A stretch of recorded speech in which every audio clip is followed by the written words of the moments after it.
Okay, good morning. I'm Eric Hentges. I'm the Executive Director of ILSI North America, and I want to welcome you to Washington, D.C.'s wonderful weather for summer, where we get everything's in the 90s. The temperature, the humidity, you name it,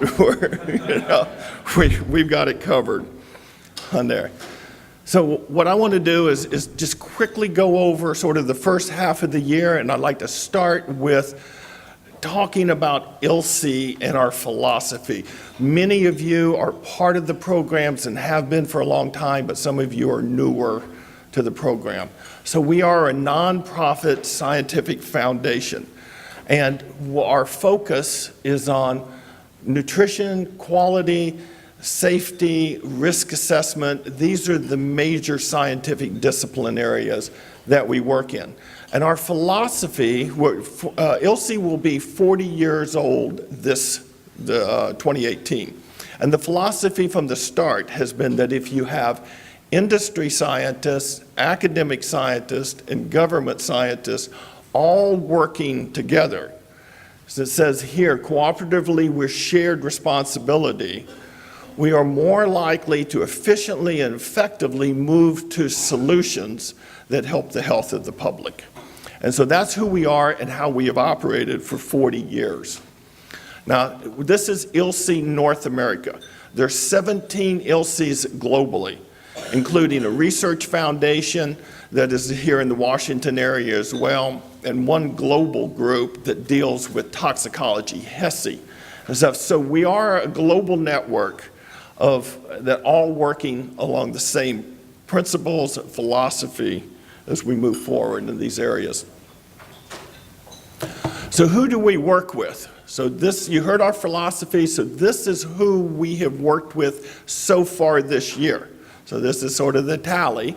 We've had programs and partnerships with 11 government agencies. Our science advisors and program operations and board cover 31 universities, and we currently have 45 industry company members in the program. And so what have we been up to for the first half of this year? So I'm pleased to give some of these metrics on where we're at. So far this year, we have 8 peer-reviewed publications. We've had 34 events, and most of our events are, again, in partnerships with professional societies. So they're sessions, they're workshops, they're those types of activities that our committees are putting out. And we actually have 66 ongoing or just recently completed projects. So when staff sees these numbers, they know why they're tired when they go home. I'm always amazed that we actually have that many activities going on at any point in time.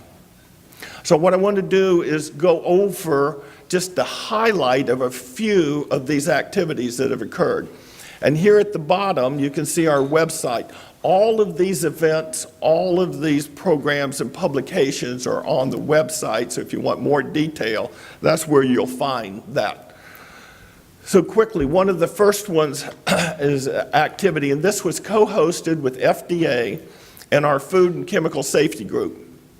And it was a workshop on the state of science on alternatives to animal testing. And as you can imagine, everybody realizes that moving forward, the ability to move into these new technologies and take advantage of these testing strategies that reduce the use of animals is the way of the future. But it also needs to be standardized and harmonized. So that's sort of the focus here. Participants were FDA, EPA, several academics, including folks from the UK, and then the private sector moving forward. IAFP, International Association for Food Protection. This is the premier food microbiological and safety society. We have enjoyed 20 years of interactions with them and actually have a memorandum of understanding that requires us to provide sessions each year. So we typically have in the 3 to 4, and this year we had 4 different sessions, and this occurred just about a week ago. So this has been a great society and a great movement and interaction for ILSI for over 20 years. Staying with the food safety area, one of the programs from our Food Microbiological Committee, from Microbiological Safety Committee, has been mitigation of validation of mitigation processes within spices. And all those results were shared at American Spice Trade Association's annual meeting results. And the major focus was the use of surrogate bacteria to be able to look at the validation processes. Experimental biology, this has been where the major nutrition meeting has always been, American Society for Nutrition. And again, ILSI has enjoyed over 20 years of having a morning symposia during the experimental biology session. This year, we featured our caffeine systematic review. And this study, I'm very pleased to be able to look at it, those that were involved. Not only was it a great project, but if yesterday we spent half a day on our scientific integrity, scientific excellence, and how do you do a project. I think this project epitomized that type of activity.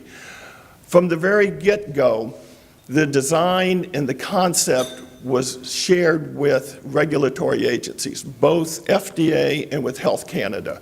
So we got all the input at the front. The design was posted on Prospero, which is the international registry for design of studies. It was conducted under the IOM's process for systematic reviews. And all the data, all the raw data, is at NIH's Systematic Review Data Repository.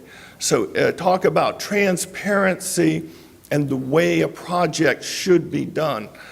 This was one that I'm extremely proud of. And we got a lot of media coverage, and I'll just that quote from the Atlantic, the most comprehensive review of evidence on health consequences of caffeine has just been published. So it was a fabulous study, and my hat's off to the committee that produced this project. Going on with partnerships and stuff, we have enjoyed a partnership now for 4 years with the Canadian Nutrition Society, and this is a workshop that they host the day before their annual meeting, and it is Food for Health, and this is the 4th in the series of that. And this year's project workshop was on behavioral economics and cost-benefit analysis in food and health systems.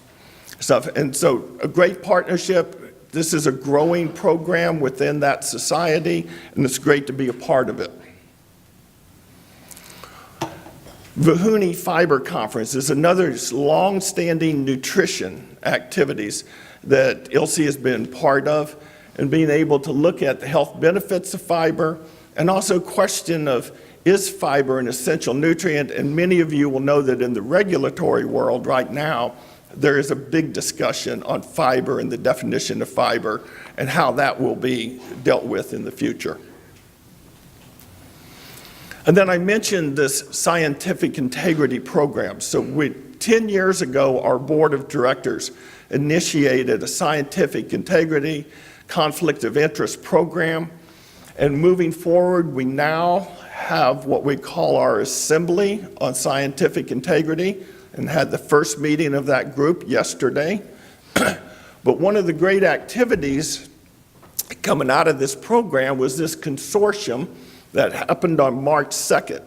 And it was co-hosted between ILSI North America and the National Academies of Sciences. And the consortium had 6 federal agencies, 3 Canadian agencies, 10 professional societies, and 3 nonprofit groups.